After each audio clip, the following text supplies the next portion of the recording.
تقوی یہ ہے، خوف و خشیت کا نام تقوی ہے، اللہ سے ڈر ڈر کے زندگی گزارنا تقوی ہے، اللہ کی نافرمانی سے ڈرنا یہ تقوی ہوتا ہے کہ ہائے میرے سے اللہ کی نافرمانی نہ ہو جائے، خود نافرمانی ہو جائے پھر بھی ڈریں، اگر کسی اور سے ہو جائے پھر بھی آپ ڈریں، تو اس میں سے آپ کے اندر تقوی آ جائے گا۔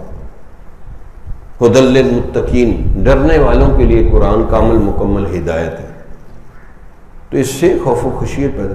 جیسے کوئی کہے جی، لوگ کہتے ہیں جی میں تو گناہ گار ہوں، آپ بھی گناہ گار ہیں، اس لیے گناہ تو ہوتے ہی رہتے ہیں، اللہ خود ہی معاف کر دے۔ نہیں، گناہ کہتے ہیں نافرمانی کو۔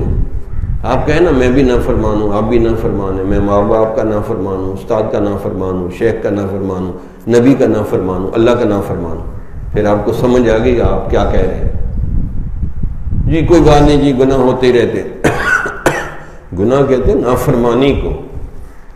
یہ سوچیں کہ میں نافرمانی کر رہا ہوں اللہ کی، پھر آپ کو کوئی احساس پیدا ہوگا کہ میں گناہ کر رہا ہوں، نافرمانی کر رہا ہوں۔ گناہ کا لفظ آج کل ہم نے بڑا معزز بنا لیا، تو اس لیے سوچیں نافرمانی کر رہا ہوں میں، پھر آپ کا ضمیر آپ کو ملامت کرے گا، پھر آپ توبہ استغفار کریں۔